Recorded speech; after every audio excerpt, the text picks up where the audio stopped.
beloved Boss Mike Cervera.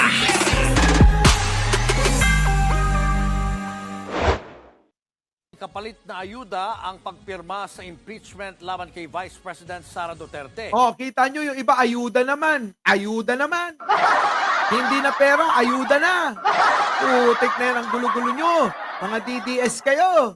Ang labo-labo ng mga balita nyo. Kaya tuloy ayaw kayo paniwalaan ng mga iglesia ni... ng mga tulad ni Kicks TV. Oh, tuloy. Hindi raw totoo na may kapalit na ayuda ang pagpirma sa impeachment laban kay Vice President Sara Duterte. Hindi raw issue sa House Prosecution Panel kung pumirma man o hindi. Nasa front. Ayan mga kababayan, ayuda kapalit ng perma ng impeachment versus VP Sara Duterte. Hindi umano totoo. Kita nyo mga kababayan? Hindi pala totoo. Bakit kanyo? Paano magiging totoo yan? Iba-iba sila ng sinasabi.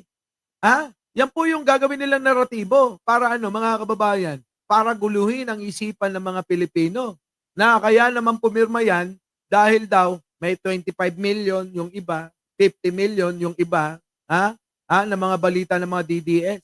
Di nag-away-away yan. Halimbawa, ako congressman, abay may tumanggap ng 150 million. Ako 25 million lang. Abay hindi. Tayo ko na ka. Di ba? Siyempre magre-reklamo yan. Di ba? Kailangan pantay-pantay.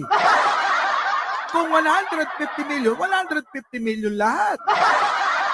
Kung 25 million, 25 million lahat. Kung 100 million, 100 million lahat. Ganon. Magre-reklamo yung iba dyan. Di ba, mga kababayan? So maliwanag ito na sinisiksik na naman nila sa tao yung fake news, yung naratibo nila para siraan yung nangyaring impeachment sa Kongreso. Ganun lang naman. Ganun lang naman. Lagi lang ganun. Kaya lang, sablay yung kanilang balita. Turuan ko kayo mga DDS, gawin nyo kung consultant. Kapag gumawa kayo ng propaganda, sikapin ninyong yung mga magpapalabas may utak. Kasi kapag may walang utak, yung magpapalabas ng propaganda nyo, sasablay talaga Karamihan kasi sa mga DDS, chismosa lang Basta lang may marinig sila, ito ipakalat nyo. Hala, nagpapakalat na kahit hindi sigurado Pero nyo gagawa kayo ng propaganda, hindi kayo sigurado. Iba-iba sinasabi nyo. Kunin nyo na akong consultant Diba? Pero dito pa rin ako kay Pangulo. Consultant ko lang ako. Kunin nyo na ako. Kaya nga sabi ng mga kaibigan kong DDS, Mike Cervera, dapat dito ka sa amin Sabi nila yun ini-import na ako. Oo, bago pa lang ang bakbakan, sabi nila mga kababayan, Mike Cervera, dito ka sa amin. Please, dito ka sa amin. Putik na yun, paano naman ako sasama sa inyo? Loyalista to it's. Loyalista to it's. Diba? Putik na yun. Hindi, sinama naman nila ako. Meeting dito, meeting doon, meeting dito, meeting doon. Ang daming meeting. Alam nyo naman ako, diba? Magaling akong maging minsan pangarap kong maging artista. Kaya ang ginawa ko mga kababayan, yung pagiging pangarap kong na maging artista, ginamit ko sa kanila. So parang nandun lang ako. Ay, oo nga. Ay, tama. Talaga. Ay, kailangan na talaga yan. Mga kababayan? Tapos sorry talaga. Ang ending sabi ko, pero mag-iisip muna. Mag-iisip muna ako ng 6 na buwan. Ay, grabe. Diba, mga kababayan? Pero inyo naman. Katatapos pa lang ng eleksyon, iilang buwan pa lang yung nakakalipas. 2 buwan pa lang mahigit ang nakakalipas. Nakakaupo pa lang ni Pangulo. Abay, mga kababayan, gusto nang pabagsakin? Saan naman kayo nakakita ng ganun? Diba? Wala na. Eto na. Sabi ni Tito Waldo, si Libayan nagkabuhol-buhol. Siya paniniwala, so okay pala si Erwin Tulfo Lives. Ha? Hindi pumirma, hindi siya tumanggap ng bayad, gano'n? Hindi naman siguro, wala nga bayad eh. Oh, meron din sigurong pansariling opinyon, dahilan, sino? Si Erwin Tulfo. Di po ba? Oh, ano na? Tuloy. Line na balitang yan, si Marian Enriquez. And endorsed by Representative Hindi raw makaapekto sa katayuan nila sa Kamara ang mga mambabatas na hindi pumirma sa impeachment complaint laban kay Vice President Sara Duterte. Nako. Yan ang nilinaw ng mga kongresistang tatayong prosecutor sa impeachment trial ng bise. Nako, ayan na mga kababayan. Ito na yung mga tatayong prosecutor. Wala na mga kababayan. Ito mga kababayan, ulitin ko. Itagaan nyo sa bato pag hindi nag-resign si Sara. Mai-impeach siya. Matagal ko nang sinasabi yan sa inyo sa mga matatagal na rito. Kung tandaan nyo pa, sinabi ko, dalawa lang ang pagpipilian. Resign o impeach, di ba? Sinabi ko yan. Matagal ng panahon. Di ba? Oh, sino mga nakaalala niyan? Lagi ko sinasabi, dalawa lang ang pagpipilian ni Sara. Impeach or resign. Diba? Yan yung mga sinasabi ko sa inyo noon. Di ba nagkatotoo? O ngayon, sasabihin ko na naman ang katotohanan ayon sa aking panaginip. Si Sara mai-impeach ng tuluyan. Bakit kanyo? Makapal ang mukha niyan eh. Siyempre, hanggang dulo ilalaban at umaasa. Umaasa mga kababayan sa suporta ng China. Diba? Oh, yan po, ang magaling ang Pangulo. Natunugan niya na pro-China sila. Siyempre mga kababayan, pag si Pangulo inaway pang Amerika, di matutuluyan siya. Kaya ang ginawa niya, patay ka muna. Dito ko sa Amerika, mas malakas to eh. Diba? Ngayon, yung suporta ng China, mga kababayan, urong-sulong. Kaya yung si Digong, pansin ninyo, minsan iba sasabihin nun. Minsan, galit kay Pangulo. Minsan, mabait kay Pangulo. Kasi nga, yung taga-suporta nilang China, urong-sulong din. Diba? Kasi Digong, minsan nagpapaawa, minsan matapang, di mo maintindihan. Paano kapag, baka tumawag sa China, ping, ping, ping, ping. Ano na, atake na. Matutusta na kami rito. Sabi nga. Bilis-bilisan nyo na. Di ba?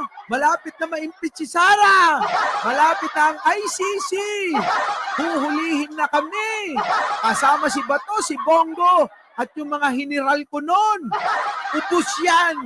Ping, ping, ping, ping, ping, dalian mo. Sabi ng China, wait lang. Nakikialam yung Amerika, ayaw naman namin makipagdigma. Diba? Naku, hindi pwede. Meron silang Typhoon missile na nakaabang. Ano kami pupunta dyan? Hindi pwede talaga. Kita niyo mga kababayan, ganun lang yun. Kita niyo yung mga Duterte, minsan mabait, minsan napakasalbahe. Minsan si Digong nagmamakaawa na, minsan naman parang leon. Parang gustong sagpangin si Pangulong Bongbong eh. Ngayon mga kababayan, yung suporta nila sa China. Teka eh. Di ba? Parang yung mga produkto nila dati, teka. Di ba? Kapag sinabing produkto ng China, teka muna. Mababang klase.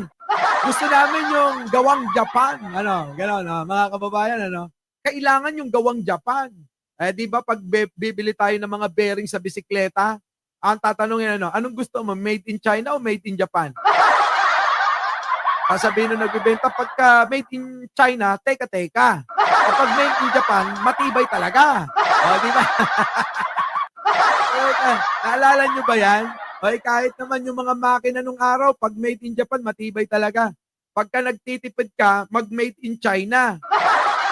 Kaya lang, sa loob ng isang taon, ilang beses kang magpapalit, Pero yung made in Japan, 10 taon na, nandyan pa rin eh.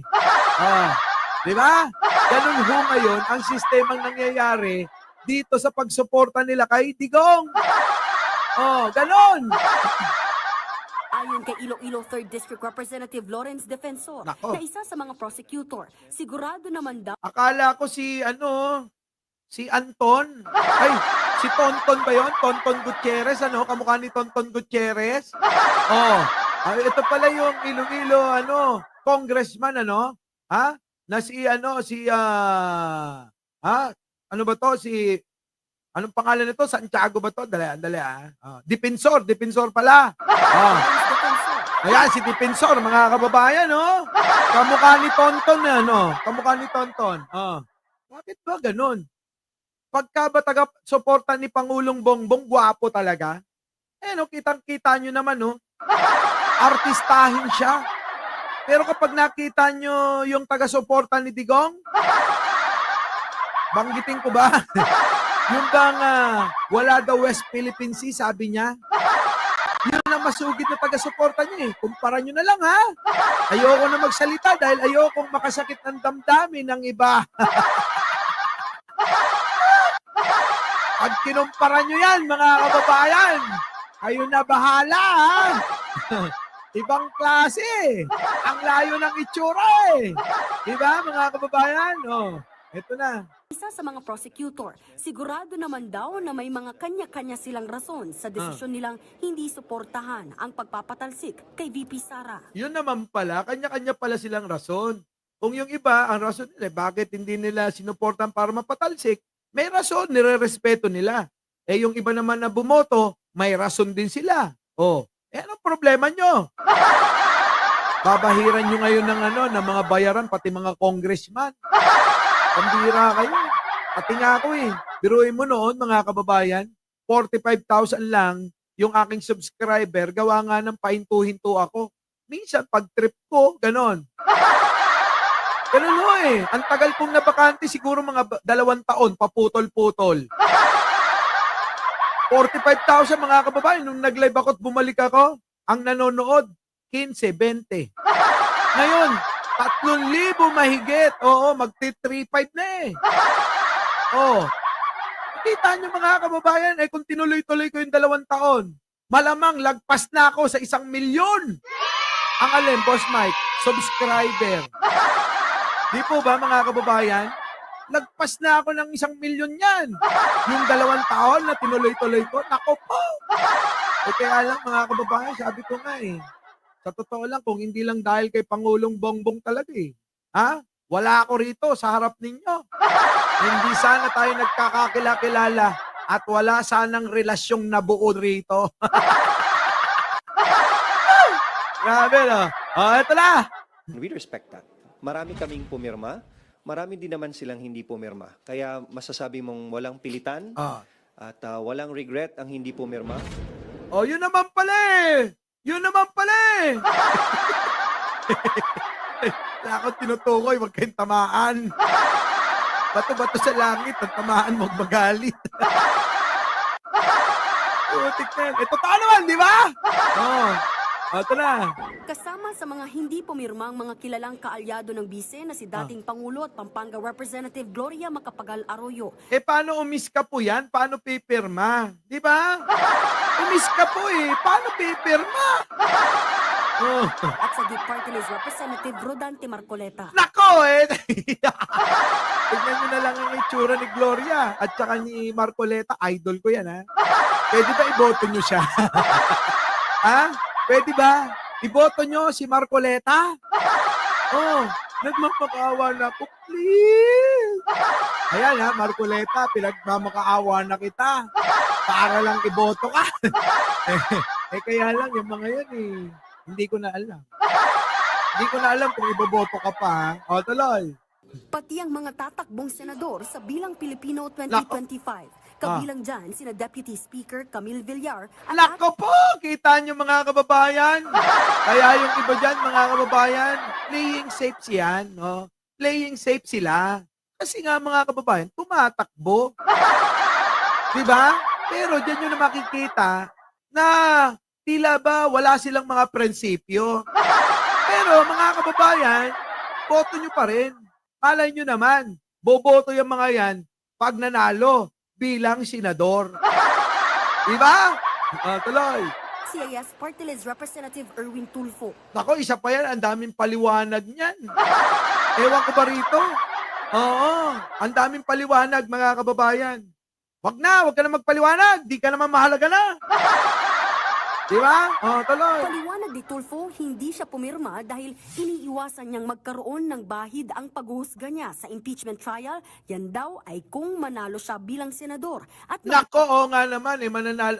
Yun naman pala. Kita nyo na. Kita nyo na, ha? Eto yan. Hindi siya pumirma para hindi mabahiran nga naman daw. Kapag naging senador, number 1 eh. Number 1, mga kababayan. Pag hindi siya pumirma, okay lang para kasi magiging hurado eh. Pero Erwin Tulfo, yung palusot mo, teka muna. Paano naman si Bongo, si Robin? Di ba? Babahiran ba natin? Talagang mga noon pa man talagang mga ano yan kapit ko kay Duterte eh. Kulang na nga lang yan, makipag-69 at hinihimod ang mga puwet niyan eh. Di ba, mga kababayan? Ganon, himot-pet na yung mga yan kay Duterte.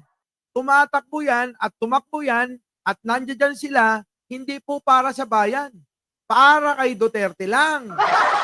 Di po ba? Sigurado namang alam nyo na yan. Di ba? Sigurado yan. Senator Judge sa paglilitis. Para naman sa mga pumirma at nag-endorso ng mga kongresista sa impeachment complaint, wala raw kapalit na ayuda yan. This was an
Sorry ha.